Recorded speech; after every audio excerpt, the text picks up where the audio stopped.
Hello guys, welcome back to our channel. My name is Manu And my name is Mani. and you're watching दिल से react. तो guys आज हम जिस video के ऊपर रिएक्ट करने वाले हैं वो है कुरान का आज तक का सबसे बड़ा रहस्य। इंडियन मुस्लिम की ये वीडियो है जिसका ओरिजिनल लिंक हम डिस्क्रिप्शन में डाल देंगे गाइस। आप इनके चैनल को भी सपोर्ट कीजिएगा और हमारे चैनल को भी सब्सक्राइब कीजिएगा। तो चलिए गाइस बिना देरी किए वीडियो को स्टार्ट करते हैं और देखते हैं कौन सा वो कुरान का रहस्य है जो हमें पता ही नहीं है। वीडियो को शुरू करते हैं। Let's start.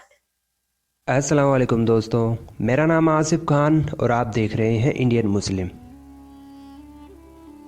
कुरान दुनिया की एकमात्र ऐसी धार्मिक किताब है जिसमें साइंस के बारे में सबसे सटीक बातें लिखी हुई हैं। कुरान में लगभग 6000 से ज्यादा आयतें हैं जिनमें से 1000 आयत तो सिर्फ साइंस से रिलेटेड है। और दोस्तों आज की इस वीडियो में कुरान में लिखी साइंसी बातों पर चर्चा होगी, मगर उससे पहले मैं हमारे नए साथियों से गुजारिश करूंगा कि वो हमारे चैनल को सब्सक्राइब जरूर करें ताकि उनको इस्लाम से जुड़ी बहुत ही शानदार वीडियोस देखने को मिले। और शानदार वीडियोस देखने के लिए सब्सक्राइब करने के बाद ये घंटी को भी दबाकर ऑल का ऑप्शन भी सिलेक्ट कर लें ताकि वीडियोस का नोटिफिकेशन आपको सही समय पर मिल जाए।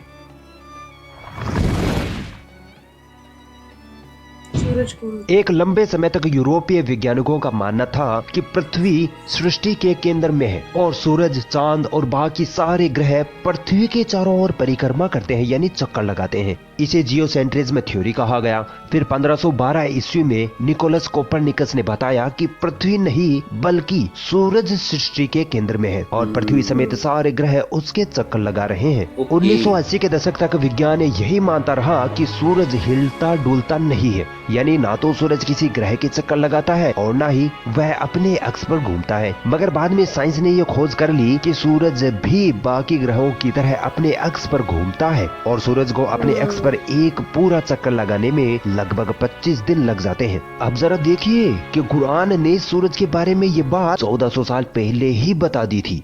सही बात। कुरान में लिखा है, और वही अल्लाह ही है जिसने रात और दिन की रचना की और सूरज और चांद को बनाया, सब एक एक फलक में तैर रहे हैं। आखिरी लाइन पर गौर करिए, सब एक एक फलक में तैर रहे हैं। दोस्तों वीडियो को ध्यान लगाकर देखते रहिए, बहुत ही शानदार बात बताई गई है इस आयत में। कुरान की इस आयत में अरबी शब्द यसबहुन प्रयुक्त हुआ है जो कि शब्द शबहा से बना हुआ है। शबहा का मतलब होता है कोई ऐसी वस्तु जो अपने ही स्थान पर धीरे धीरे घूम रही हो। सूरज के साथ यसबहुन शब्द का आना यह प्रमाणित कर रहा है कि सूरज भी अपने अक्ष पर घूमता है। अब जरा दिमाग के घोड़े दौड़ाइए और सोचिए, क्या 1400 साल पहले लाखों करोड़ों किलोमीटर दूर की इतनी सटीक बात कौन बता सकता है? कर सकते, सही बात।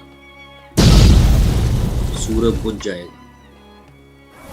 दोस्तों सूरज का प्रकाश एक रासायनिक प्रक्रिया का नतीजा है जो सूरज के धरातल पर करोड़ों सालों से जारी है। वैज्ञानिकों का कहना है कि एक वक्त ऐसा आने वाला है जब ये रासायनिक प्रक्रिया बंद हो जाएगी और सूरज पूरी तरह से बुझ जाएगा, जिसके कारण धरती पर जीवन समाप्त हो जाएगा। अब जरा कुरान की इस आयत पर गौर करिए, और सूरज वह अपने ठिकाने की तरफ चला जा रहा है। इस आयत में अरबी शब्द मुस्तकिर का इस्तेमाल हुआ है जिसका मतलब होता है एक निश्चित समय या एक निश्चित जगह। वैज्ञानिक आज कहते हैं कि सूरज एक निश्चित समय के लिए है, एक दिन वह खत्म हो जाएगा। सोचिए 1400 साल पहले कौन था जिसने सूरज के बारे में इतनी सटीक बात कुरान में लिखी होगी? यकीनन वो मेरा रब अल्लाह ही है। Big bang. दोस्तों 80-90 साल पहले दुनिया का सबसे बड़ा सवाल ये था कि ये दुनिया, ये यूनिवर्स वजूद में कैसे आई। फिर अचानक 1931 में एक वैज्ञानिक जॉर्ज लेमेत्रे ने कहा कि ये यूनिवर्स पहले एक सिंगल पॉइंट थी। फिर एक धमाका हुआ जिसकी वजह से ये चांद, सूरज, सितारे, पृथ्वी सब वजूद में आए। फिर कई सालों तक इस पे खूब रिसर्च हुई और इस बात को वैज्ञानिकों द्वारा मान लिया गया कि हाँ एक धमाका हुआ था जिसकी वजह से ये यूनिवर्स वजूद में आई। फिर इस थ्योरी को नाम दिया गया बिग बैंग, यानी एक बड़ा धमाका। दोस्तों कायनात की उत्पत्ति का पता तब लगाया गया जब बहुत से आधुनिक उपकरण मौजूद थे, तेज दिमाग वाले वैज्ञानिक मौजूद थे। तो ये कोई ज्यादा हैरान कर देने वाली बात तो नहीं लगती। हैरान कर देने वाली बात तो तब लगे जब इसी बात को 1400 साल पहले ही बता दिया गया हो, जिस वक्त ना कोई उपकरण था, ना कोई टेलीस्कोप और ना ही कोई तेज दिमाग वाला वैज्ञानिक। तो दोस्तों हैरान हो जाइए क्योंकि ये बात 1400 साल पहले कुरान में बता दी गई थी। कुरान में सृष्टि की उत्पत्ति के बारे में क्या लिखा है, जरा गौर से सुनना। क्या वे लोग जिन्होंने इनकार कर दिया है ध्यान नहीं देते कि यह सब कुछ आकाश और धरती परस्पर मिले हुए थे, फिर हमने इनको अलग किया। कुरान की इस आयत और बिग बैंग के बीच आश्चर्यजनक समानता से इनकार नहीं किया जा सकता है। बिग बैंग भी यही बताता है कि पहले आकाश और धरती परस्पर मिले हुए थे और एक धमाके के कारण ये सब कुछ अलग हुए, और कुरान की ये आयत भी हमें यही बता रही है।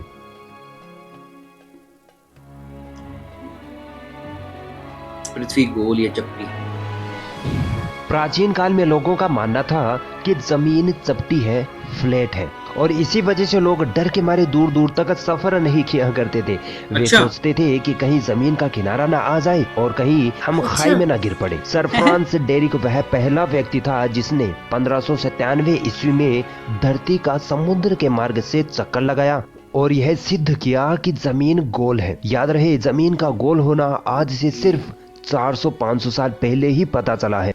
अब आइए देखते हैं पृथ्वी के आकार के बारे में कुरान में क्या लिखा है। कुरान में लिखा है वल अर्द बअद ज़ालिका दहाहा, यानी और फिर हमने जमीन को बिछाया। दोस्तों, यहाँ एक अरबी का शब्द दहा प्रयुक्त हुआ है जिसका मतलब होता है शुतुरमुर्ग का अंडा। इससे साफ साफ पता चल रहा है कि पृथ्वी की बनावट एक अंडे के आकार की सी है, यानी कुरान के हिसाब से पृथ्वी गोल है, ना कि चपटी। और आज वैज्ञानिक भी ये मानते हैं कि पृथ्वी की बनावट एक अंडे के आकार की जैसी है।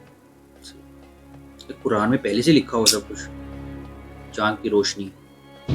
दोस्तों, लोग पहले ये सोचते थे कि चांद की जो रोशनी है वो चांद की खुद की रोशनी है, मगर आज साइंस हमें ये बताती है कि चांद की रोशनी उसकी खुद की रोशनी नहीं है, बल्कि सूरज से ली हुई रोशनी है। यानी सूरज का प्रकाश जब चांद पर पड़ता है तब हमें चांद चमकता हुआ दिखाई देता है। मगर ये अद्भुत बात कुरान में 1400 साल पहले ही बता दी गई थी। कुरान में लिखा है वही है जिसने सूरज को उजालेदार बनाया और चांद को चमक दी।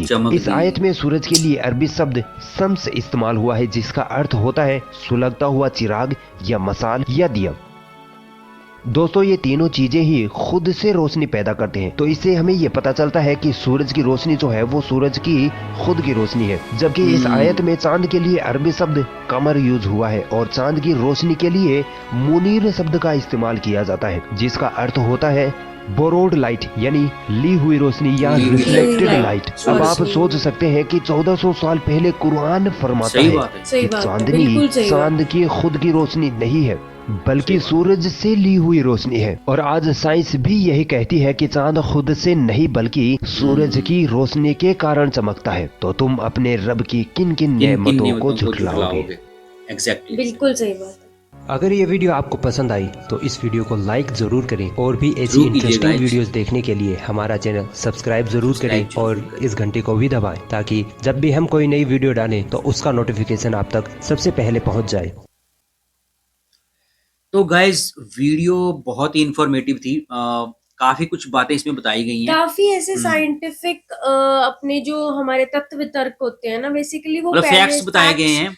हाँ, वही तथ्य वितर्क वो पहले से बताए गए थे कुरान में, जो साइंटिस्ट ने बाद में प्रूव साइंस एक्चुअली आज प्रूव कर रही है। उनको 400-500 साल भी नहीं हुए, लेकिन कुरान में तो 1400 साल पहले से वो लिखा हुआ है। जैसे फर्स्ट उन्होंने बताया था कि पहले सोचते थे साइंटिस्ट, ये सोचते थे कि धरती एक जगह है और सूरज और बाकी ग्रह धरती के आले दुआले घूमते हैं, मतलब उसके इर्द गिर्द चक्कर लगाते हैं। बट बाद में ये चीज निकल के आई साइंटिस्ट के थ्रू कि सूरज एक जगह है, बाकी ग्रहों के साथ धरती भी सूरज के चक्कर लगाती है। और ये बात कुरान में 1400 साल पहले ही लिखी हुई थी। ये भी उसमें प्रूव किया है कि कुरान में ये चीज पहले से लिखी हुई थी कि नहीं, सूरज भी अपने एक्सिस पे घूमता है। वो दूसरा पॉइंट है कि सूरज भी अपने एक्सिस पे घूमता है। लोग सोचते थे कि सिर्फ पृथ्वी घूमती, नहीं, सूरज भी अपने एक्सिस पे घूमता है। लेकिन और सूरज को पृथ्वी चक्कर लगाने में 27 दिन लगते हैं। 25 दिन, सॉरी, 25 दिन लगते हैं। तो गाइज, ये बातें लोगों में पहले गलत फहमी थी और साइंस ने उनको धीरे धीरे प्रूव किया। वो प्रूव कब किया? 200-300 साल पहले। और अभी भी वो काफी कुछ प्रूव नहीं कर पाए। बट कुरान में तो ये चीजें 1400 साल पहले लिखी गई थी। और सोचो, उस टाइम पे कोई साइंटिस्ट भी नहीं था। अल्लाह पाक ने पहले ये, मतलब क्योंकि कुरान तो खुदा की किताब है ना, तो इसका मतलब क्या है कि साइंटिस्ट इनमें से ढूंढ ढूंढ के अपनी खोजें निकाल रहे हैं, उनके पल्ले कुछ नहीं है, खुद का वो कुछ नहीं डिस्कवर कर रहे, वो नाम दे रहे हैं सिर्फ अपना कि हमने इन्वेंशन कर दी। और तीसरा उन्होंने ये बताया था बिग बैंग थ्योरी का, जहाँ पे हमेशा ये दिमाग में आता था कि दुनिया कैसे बनी है। हाँ एग्जैक्टली, तो ये भी बात पहले से ही कुरान में मेंशन कि थी। दुनिया की होंद, दुनिया का वजूद कैसे बना। तो सबको पता है कि दुनिया में जो यूनिवर्स में सबसे पहले एक पॉइंट था, एक सिंगल पॉइंट था, सब कुछ मिला हुआ था, सब कुछ आपस मिला में। हुआ था, कुछ भी नहीं था, मतलब यूनिवर्स एक खाली थी, एक पॉइंट ही था। फिर एक बहुत बड़ा धमाका, वो धमाके के बाद हजारों लाखों करोड़ों अरबों प्लेनेट बने, जिनको आज हम सूरज चांद गिनते हैं, पृथ्वी नाम से जानते हैं। ऐसे पता नहीं अनगिनत प्लेनेट है जिनके बारे में अभी डिस्कवरीज हुई भी नहीं है। साइंस भी इस बात को प्रूव कर चुकी है कि एक बिग बैंग नाम का धमाका हुआ है, मतलब बहुत बड़े धमाके को हम बिग बैंग बोल देते हैं। तो साइंस आप प्रूव किया, लेकिन 1400 साल पहले ही कुरान में ये चीज ऑलरेडी लिखी हुई है, तो ये सोच से परे बात है। बिल्कुल सही। कुरान साइंस की इस बात को मतलब कैसे वो लिखा होगा, और मतलब वही तो बात है, या तो फिर वो अल्लाह ने मतलब खुद ही किया है, क्योंकि कोई लिखने वाला भी नहीं था ना वहां पे, वो तो कुरान तो खुदा की किताब है, साइंटिस्ट तो थे ही नहीं ना उस टाइम, साइंटिस्ट थे ही नहीं। और एक और इसमें फैक्ट बताया गया कि जैसे कई काफी लोगों के मतलब पुराने जो टाइम के लोग थे ना, उनके मन में एक वहम था, वो ट्रेवल नहीं करते थे इस डर के मारे कि धरती चपटी है, वो चपटी, वो कहीं हम दुनिया के आखिरी कोने में जाके गिर ना जाए। तो वो लोगों के मन में वहम था, क्योंकि साइंटिस्ट उस टाइम होते नहीं थे, लेकिन साइंस ने ये बात प्रूव कर दी कि धरती चपटी नहीं है। बट ये बात कुरान में पहले से लिखी पहले हम हुई है। साइंस की बात करते हैं ना, तो साइंस ने ये प्रूव किया कि 300 साल 400 साल पहले ही प्रूव किया कि धरती शत्रुमुर्ग के अंडे गोल, उन्होंने शत्रुमुर्ग का जिक्र नहीं किया, पर साइंस ने ये प्रूव किया कि धरती गोल है, ना कि चपटी है। और ये बात कुरान में 1400 साल पहले लिखी गई थी कि धरती की जो शेप है ना, वो चपटी नहीं बल्कि शत्रुमुर्ग के अंडे के शेप की जैसी है। तो शत्रुमुर्ग का अंडा गोल ही हुआ ना, तो मतलब अब फिर उसके बाद लोगों ने ट्रैवल करना शुरू किया, और लोगों को सही, ऐसे ही बहुत सारी और भी हैं। फिर एक था जैसे कि सूरज एक टाइम के आने के बाद बुझ जाएगा, बिल्कुल ही, ये भी साइंटिस्ट ने बोल रखा है ऑलरेडी कि एक नियमित टाइम के लिए सूरज अपनी रोशनी दे रहा है, उसके बाद सूरज खत्म हो जाएगा और दुनिया खत्म हो जाएगी। ये भी बात कुरान में लिखी हुई है, ऑलरेडी लिखी हुई है। एंड एक चीज और सबसे जो आई थिंक सबने पढ़ी होगी किताबों में, कि पहले लोग ये सोचते थे कि सूरज जो है ना, उसकी रोशनी, चलो सबको पता है सूरज की तो अपनी रोशनी है, सब ये सोचते थे कि चांद की भी अपनी रोशनी है, लेकिन नहीं, चांद जो है जो चमकता है वो सूरज की रोशनी से चमकता है। और ये भी बात कुरान में लिखी हुई है, ये भी बात कुरान में लिखी है। हैरान करने वाली बातें यार, ये तो कुछ फैक्ट्स थे साइंस के जो मतलब बताए गए हैं इस वीडियो में, लेकिन ऐसे हजारों लाखों फैक्ट्स होंगे जो साइंस कभी डिस्कवर ना कर पाएगी, ना वो वहां तक उनकी हिम्मत मतलब पहुंचने की कुव्वत है। बिल्कुल सही बात है। तो कुरान को अगर हम एक रिलीजियस बुक ना समझकर एक गाइडेंस के तौर पर उसका यूज करें ना, तो हमारा जीवन बहुत ही सही होगा और हमें बहुत कुछ सीखने को मिलेगा, और हम कभी भी किसी गलत संगत में नहीं पड़ेंगे। गाइस, ये कुरान मतलब इतना पवित्र है कि सबको पढ़ना चाहिए, ये गाइडेंस है लाइफ की। तो गाइस, इसी गुड नोट के साथ हम वीडियो को एंड करते हैं, मिलते हैं नेक्स्ट वीडियो में। तब तक आप लोग अपनी फैमिली का ख्याल रखिए, अपने बच्चों का ख्याल रखिए। मिलते हैं नेक्स्ट वीडियो में, तब तक के लिए साइनिंग ऑफ।